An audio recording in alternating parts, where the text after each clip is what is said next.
fosfat gəldik.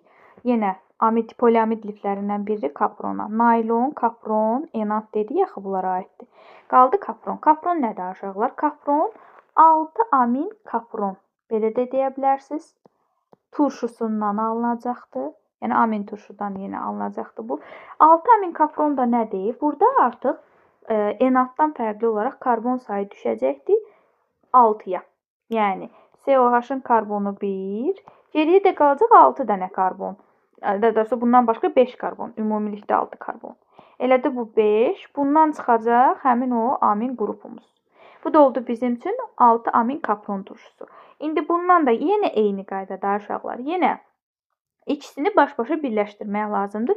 Su çıxacaq. Bayaq düzdür, ancaq birinin zəncirində göstərmişdim. Eyni şeydir. Burada da yenə turşunun OH-ı, bunun da H-nın birini götürürəm. NH çıxdı çölə. CH2-dən yenə 5 dənə toxunmursunuz buna. CO-su qaldı yerində. Yenə bunun başına bundan birini də qoşmaq lazımdır. Yəni başına gətirəcəm dediyim, yəni bunun belə deyək də azot tərəfini gətirib yapışdırmaq lazımdır bura. Azot, yenə hidrogen. Elə olduğu kimi də qabağına düzə-düzə gedəcəm. Necə ki, məsələn, 2-2 elə bir yazıb gedirəm. 2 rəqəmini düzürəm tutaq ki də. Yenə N, CH2-dən 5 dənə. Yenə CO yuxarı, xətt sola, sağa daha doğrusu N qədər. Yəni bu da oldu polikondensləşmə. Yenə su çıxdı burada. M-mol yenə götürürsünüz uşaqlar. Yenə bizdə çıxacaq M-mol çöldə suyumuz bizi gözləyir. Uşaqlar, yenə dediyim kimi artıq sp3 hibrididir, nə bilim tapmaq, karbonun sp2 hibrid halıdır tapmaq. Bunlar da yenə sizdik. Yenə deyirəm, üstündən qeyd eləyəcəm əslində. Baxın, neçə dənə karbonumuz sp3 hibrid halındadır. Elə burada da əvvəldə nə idisə, içəri girəndə də onsuz da. 5 karbonumuz sp3 hibrid halındadır.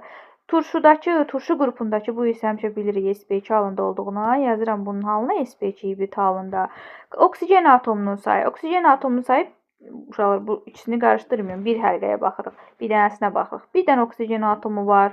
Ondan sonra azot yenə bir dənədir, hidrogen 11 dənə olacaq. 10 dənə burada, bir dənə burada. Azot bir dənə, oksigen bir dənə, karbon isə ümumilikdə 6 karbon var, amma biri sp2-dir. 5 dənəsi də sp3 hibrid halındadır. Soruşsa ki, sp3 hibrid halında halı nə qədərdir, daha doğrusu nə qədər hibrid orbital var sp3? Deyəcəksiniz 4 vurulsun 5, 20 dənə. sp2-ni soruşsa 1 karbon olduğuna elə 3 vurulsun 1 elə 3 dənə. Ümumilikdə soruşsa hibrid orbitalların sayı 20 üstə gəlsin 23 dənə. Polimerləşmə dərəcəsindən tutalım ki, veribdir 5, atıram 5, 6, 7 nə versə də artıq onu götürüb hesablaya bilərsiniz.